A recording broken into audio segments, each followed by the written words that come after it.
Everyone talks about the gross hazing culture in the military, which sometimes include harassment, exploitation, sexual violence, torture, and even death. But somewhere on the cold-blooded streets of Mexico, unsuspecting teenagers, men, and even women are subjected to worse treatment in their quest to join the ranks of lethal criminal gangs. Join us as we embark on an intriguing journey to expose the most spine-chilling and unbelievable rituals of Mexican cartels. Number 1. Eating human hearts. The Jalisco New Generation cartel, popularly known as CJNG, the Jalisco New Generation cartel emerged as one of the newest lethal criminal organizations in the Mexican Republic, breaking away from the Milenio cartel in 2009. Upon its formation, the gang pledged loyalty to the notorious Sinaloa cartel, functioning as an armed extension of the well-known drug empire.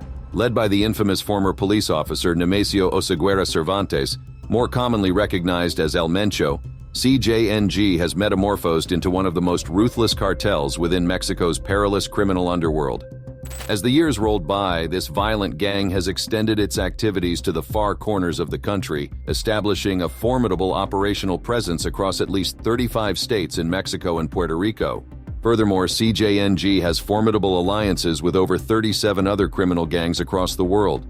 In addition to its primary involvement in drug production and trafficking, the gang also generates funds from other illegal activities such as oil theft, human trafficking, and kidnapping. Although the CJNG gang initially had affiliations with the Sinaloa cartel during its early years, the organization has since adopted a distinct approach to its business operations and initiation rituals. Unlike the Sinaloa cartel, CJNG does not seek to monopolize entire industries or economies. Instead, it assumes the role of a tax collector, granting licenses for a wide range of legal and illegal activities. These include drug trafficking, arms trade, prostitution, and the sale of tobacco, tortillas, and even alcohol. Local reports suggest that the fees imposed by CJNG surpass those levied by the Sinaloa cartel. However, what sets CJNG apart is its reputation for extreme violence and brazen disregard for the law. The organization often put out videos showing the full strength of its armory to intimidate rival gangs and instill fear into the hearts of residents. They openly engage in gun battles against law enforcement agencies, launching attacks on police stations, engaging in fierce shootouts, and even hunting down incorruptible police officers within the sanctity of their own homes. The cartel's alarming level of violence and utter disregard for human rights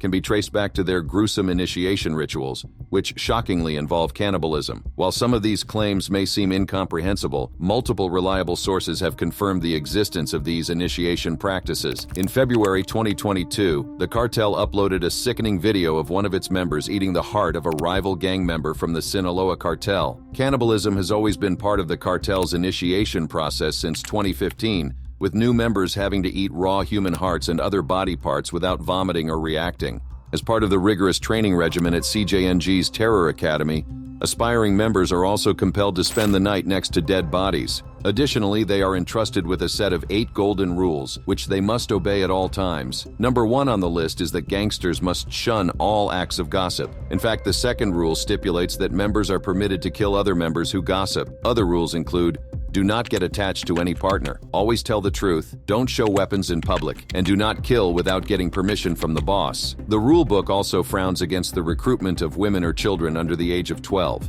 Ironically, gang members are also advised not to consume alcohol or drugs. According to a former CJNG member, these rituals are designed to desensitize new recruits and cultivate unwavering loyalty among them. Members who fail to meet these requirements or break the sacred golden rule are brutally hacked to death in front of their peers. Number 2. Mutilation. All cartels. Finding lifeless bodies lying around in Mexico's underground criminal world is nothing new, but for regular people and fledgling gangsters, the sight of mutilated bodies can be a little too gross for the eyes. And this is why many inside sources report that this repulsive act has become one of the basic tasks that new fighters are expected to carry out before their membership is confirmed. Remarkably, this monstrous practice has become a defining characteristic across every cartel in the region. The rationale behind these horror initiations is to prepare the fresh combatants for what is to come ahead, and judging by the sheer number of mutilations the Mexican public has been subjected to over time, it's safe to say gang members have taken their mutilation lessons to heart. Recalling a particularly horrifying incident from 2012, local authorities discovered 49 disfigured bodies callously discarded along a highway near the U.S. border. Not long after,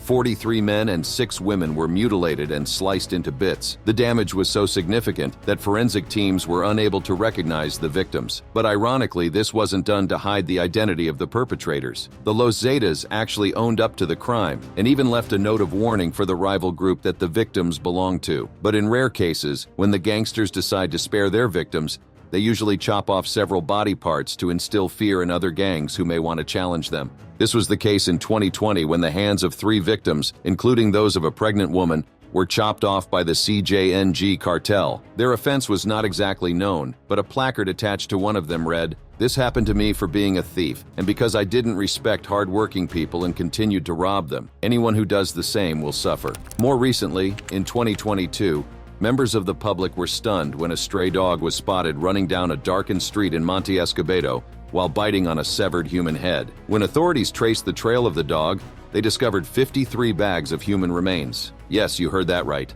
53 hefty bags filled with mutilated body parts of humans. Not sure it can get any worse than that. Despite the increased efforts by the Mexican government to crack down on drug trafficking and other related activities, the day-to-day operations of Mexican cartels have continued almost unhindered, with the death toll from mutilations increasing almost by the day. Since the campaign began in 2006, the country has witnessed more than 360,000 homicides and different drug wars across Mexico, and so far, officials have had to bury 92,658 victims of drug wars in over 60,000 different mass graves. Number 3. Butt eating.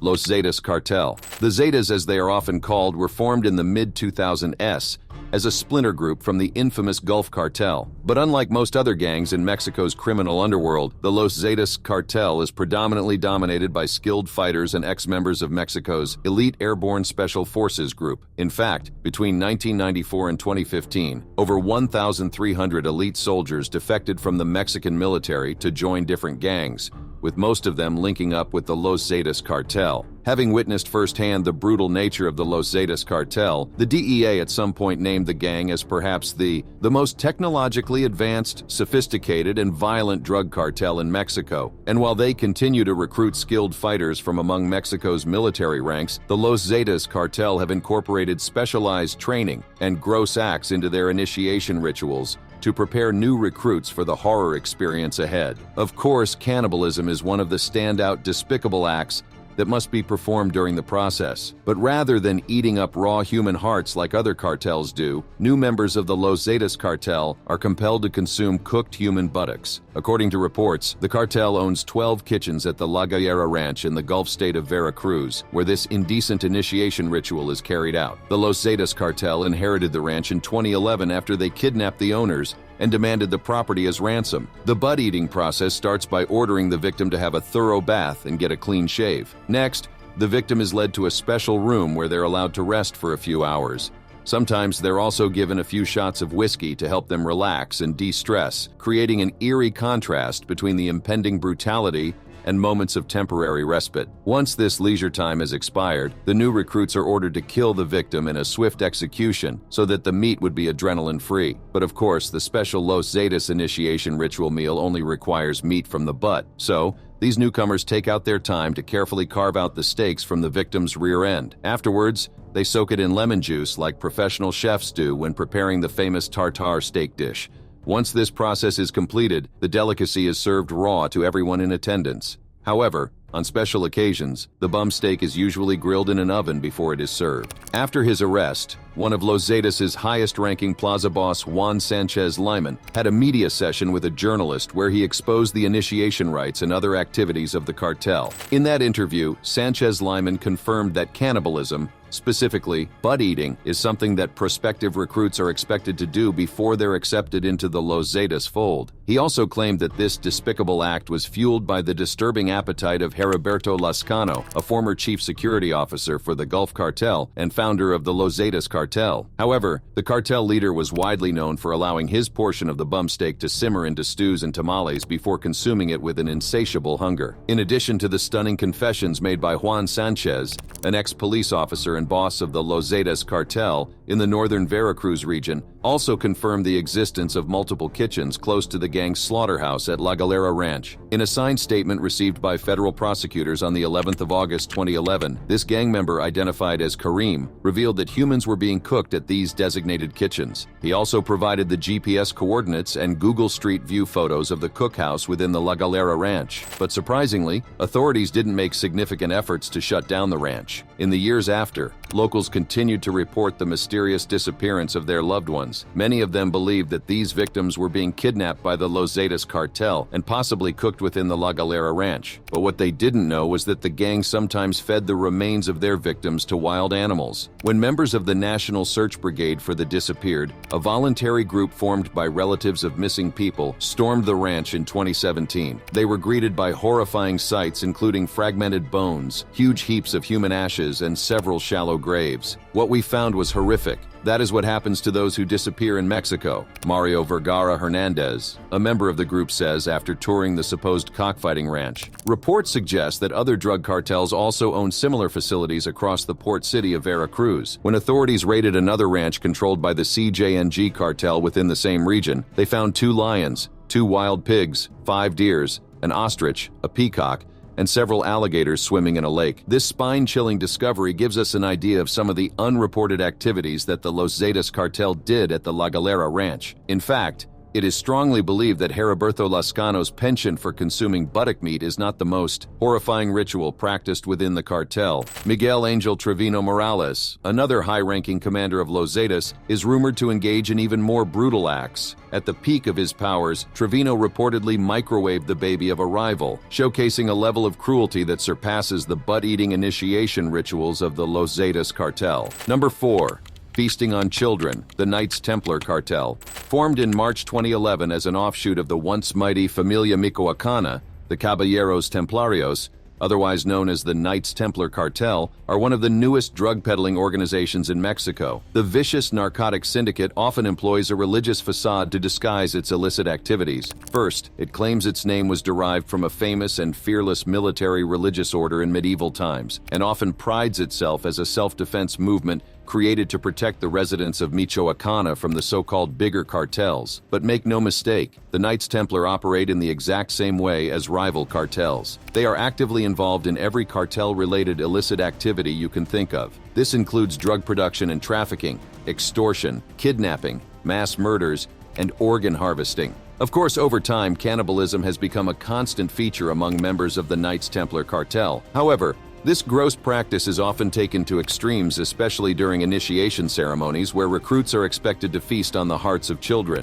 According to reports, this act was enshrined into the gang's initiation rituals so that newcomers can prove their loyalty to the leaders of the cartel. In most cases, these new recruits are presented with the bodies of dead babies. So, first they will have to cut open the chest of their prey and rip out the heart before eating it raw in front of other gang members. But other times, these hearts may have been separated from the bodies of the victims prior to the commencement of the initiation ritual. So, all the recruits would need to do in this case is to hide their resentment and devour the hearts like they would do to a sizzling hot dish of barbecue. This despicable act has been confirmed by former members of the Knights cartel and law enforcement agencies. While speaking to a local radio station, Alfredo Castillo, a member of the federal government's envoy to Michoacan, recalled the confessions of detained cartel members who were present during one of the numerous initiation rituals held by the gang. At an initiation ceremony, they used the organs, in this case the heart, and forced people going through this initiatory process to eat it, Castillo said. Authorities believe that most of the hearts used for these initiation rituals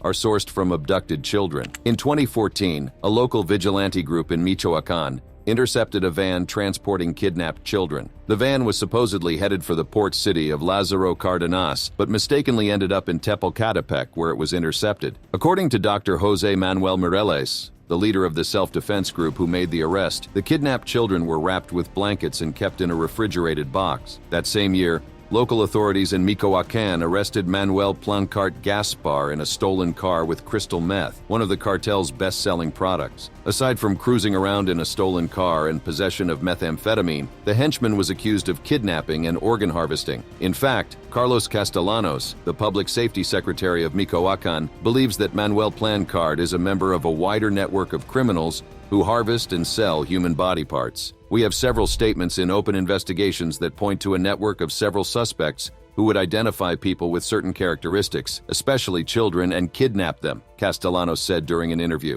Further investigation also revealed that the arrested suspect, Manuel Plancarte, is the nephew of Enrique Plancarte Solis. This suggests that the former could be one of the gangsters saddled with the responsibility of providing hearts for the cartel's initiation rituals. It's almost unbelievable to imagine that the Knights Templar cartel would engage in such barbaric acts, especially considering the amount of good PR that the gang does. For instance, new members looking to join the quasi-religious gang are given Roman warrior-style helmets which they wear during the initiation ceremony and other special events. Also, the cartel has a designated code of ethics that's supposed to guide the actions of every member. According to reports, any gangster who acts against this 22-page code of ethics will be sentenced to death together with their entire family. Furthermore, if a gang member betrays the group, they are subjected to the same fate, and all their possessions are confiscated. New recruits are expected to embody the principles of a gentleman. Ironically, the cartel's rulebook instructs members to protect the oppressed, shun violence against women and children, and promote patriotism. And during the brutal gang war in 2012, the Knights Templar cartel hung several banners declaring a temporary ceasefire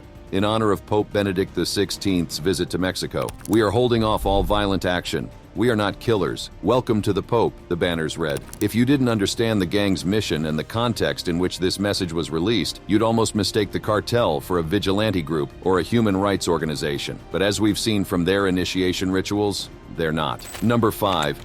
Decomposing dead bodies with acid.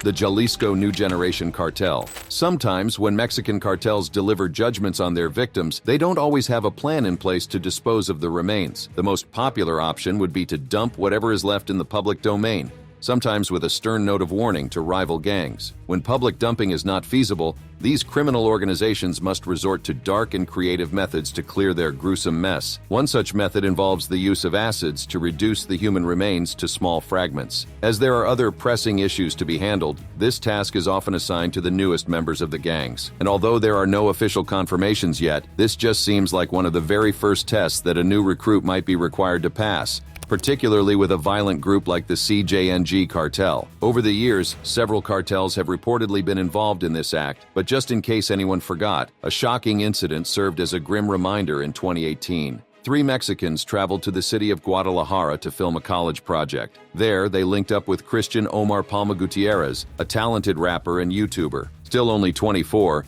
Gutierrez lived a double life, earning a modest income of between 3,000 to 6,000 pesos from his YouTube channel, while also serving as a henchman for the notorious CJNG cartel, where he earned 3,000 pesos weekly. His job description was quite straightforward: cook the bodies of dead victims headfirst in an acid bath installed in a nearby safe house. After cooking for 2 days, Gutierrez would open the drain valves to let out the liquid. Once the process was complete, the remnants would be disposed of in local fields, forever erased from sight. Unfortunately for the 3 visitors, their ill-fated decision to document a rival cartel's property brought them face to face with the CJNG's wrath. Initially, one of the students was beaten and tortured to death. Eventually, his colleagues, who were deemed liabilities by the CJN cartel, also met a similar tragic end. Seeing how effective this act has been in instilling loyalty among CJN gangsters, other cartels have also adopted the procedure as part of their initiation ritual, and this has caused a spike in the rate of dissolved bodies across the country. In 2009, Mexican authorities apprehended Santiago Mesa Lopez, an henchman who specializes in dissolving human remains in acid. The notorious hitman, who calls himself the Soup Maker, confessed to investigators that he dissolved 300 bodies within 10 years before he was arrested in Tijuana. Similarly, police revealed that drug cartels dissolved 12 human bodies in an acid tank in western Jalisco. Number 6. Face peeling. The Sinaloa cartel. Formed by the legendary El Chapo, the Sinaloa cartel is a splinter group from the Guadalajara cartel. As one of the world's most powerful drug trafficking syndicates, with a strong presence in over 50 countries and a reported annual revenue of over $3 billion, one would imagine that the initiation rituals of the Sinaloa cartel will be much more refined, and at some point they were. But with the likes of CJNG and Los Zetas putting up a wild show in recent times, it has become prerogative for the Sinaloa cartel to respond with some level of extreme violence of its own. zone. In recent times, the Sinaloa cartel has adopted a series of terrifying tactics to instill fear in rival gangs, with the notable among them being face peeling. By forcefully removing the skin from their victims' faces, they send a chilling message to those who dare to challenge their authority. As part of the cartel's initiation rites, newcomers are expected to engage in the usual heinous acts of brutality, like torturing or killing a rival or a fellow recruit, and eating human body parts. But sometimes they're also required to peel the facial skin of their victims. As a result of this practice, members of the Sinaloa cartel have become incredibly skilled at peeling the faces of their prey, and consequently, reports of dead victims with skinned faces has been on the rise in several states across Mexico. In 2015, local authorities exhumed the body of Julio Cesar Mondragon, a student whose face was skinned with a knife after he was murdered by a violent gang in the southern city of Guerrero. 5 years later, CNN reported the death of Ingrid Escamilla, a 25-year-old woman who was brutally killed and skinned. Law enforcement agents believe Escamilla's 46-year-old husband was responsible for the gruesome act. As expected, the incident sparked a huge public outcry, prompting Mexico City Mayor Claudia Sheinbaum to issue a statement on Twitter. Femicide is an absolutely condemnable crime. It is appalling when hatred reaches extremes like in the case of Ingrid Escamilla, Sheinbaum wrote. President Andrés Manuel López Obrador also condemned the act, saying, "We celebrate that women defend their right to security. I pronounce myself in favor of women and against femicide." But just 1 year later, a suspected cartel member named Andres Mendoza was arrested for killing 6 women, including his wife. According to detectives, Mendoza confessed to peeling the facial skin of his wife before eating some of her remains. Mendoza's gang is not exactly known, but going by his actions, it's obvious that the 73-year-old would have completed the initiation rituals of the Sinaloa cartel at some point of his life. Back in 2010, the gang's leader El Chapo was reportedly filmed cutting off the head of Hugo Hernandez with a chainsaw. As if that wasn't brutal enough, El Chapo instructed his men to dismember the victim's body into 7 pieces. The coastal city of Los Mochis would forever bear witness to a gruesome scene of horror as the assailants spread the body parts throughout the city. As authorities painstakingly searched for evidence, they made a grim discovery: a plastic cooler containing Hugo Hernandez's torso, discarded in a deserted area. And in another box, they found his hands, legs, and other body parts. But the torment didn't end there. The gangsters stitched the victim's face onto a soccer ball, packaged it in a plastic bag, and dumped it near the city hall with a self-explanatory note that reads, "Happy New Year, because this will be your last." The brutal execution of Hugo Hernandez sent shockwaves through the community, exposing the depths of El Chapo's cruelty and the chilling tactics employed by the Sinaloa cartel. Of course, this is an extreme level of brutality that you wouldn't expect from a novice gangster. It's a gruesome act that requires years of experience and practice, which certainly began from the very first day of induction. Number 7. Wild executions, all cartels. For most cartels, success is measured by how many rival members they're able to execute, and the more wild these executions are, the more emphatic the message is. And for those seeking to join these criminal syndicates, the path to acceptance demands a level of mental and physical fortitude that only a few can comprehend. Hence, it has become necessary for Mexican cartels to introduce wild executions as part of their initiation rites. In chilling testimonies from survivors, we hear of unimaginable acts committed during these rituals. Recruits are often forced to cut off the heads of their fellow comrades, crushing them under the weight of heavy machinery, all in the name of loyalty and proving their allegiance. Recently, one former gang member recalled how he watched in horror as a new recruit was ordered to cut off the head of a rival and crush it with a stone. For this repentant cartel member, his task was relatively easier. He was ordered to chew raw body parts of a rival. He ended up throwing up the whole thing, and to his greatest surprise, his commanders ordered him to eat his own vomit. These gross and unbelievable initiation rituals prepare gang members for the gruesome tasks they will be assigned when they eventually join the cartel. More often than not, these new recruits tend to become really good at performing these tasks, which ultimately leads to an increase in violence and chaos that has plagued Mexico for decades. One time in 2011, the Mexican police found 5 severed heads in a sack bag outside a primary school in the city of Acapulco. On the same day, 5 headless bodies were discovered around a burned car in a resort town nearby.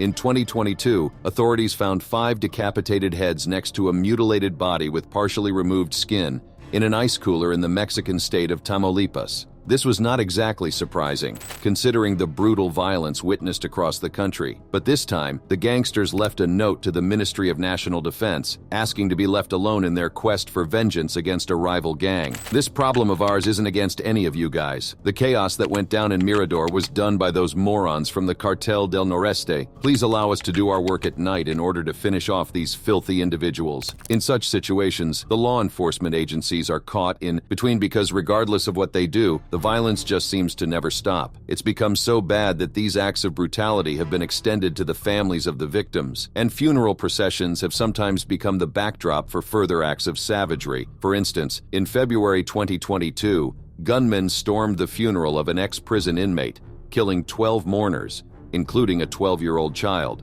Similarly, members of a violent cartel stormed the Arbaledas de San Andres area of Guanajuato, killing 9 victims at a funeral wake event. When all of these went unpunished, the cartels became more emboldened. In January 2023, the members of the CJNG cartel disrupted a funeral ceremony in San Jose de Garcia, and in a show of extreme brutality, they lined up 17 mourners hands in head and shot them dead in an instant. Another horrific footage showed gang members dragging mourners to an open field for execution. However, by the time authorities arrived at the scene, they found no bodies. Unfortunately, innocent civilians are often caught in this crossfire as well. In 2010, the notorious Los Zetas cartel mounted a roadblock on Highway 101, executing 72 immigrants in what is now known as the San Fernando Massacre. Ever since that event, burned-down vehicles and mutilated bodies have become a regular sight on the route. Locals now refer to the highway as the Highway of Death, with U.S. authorities advising its citizens to avoid the route. No doubt the authorities in Mexico and their counterparts in neighboring countries are working overtime to curb the long-running narcotics-fueled war in the country. However, the robust financial power of these drug syndicates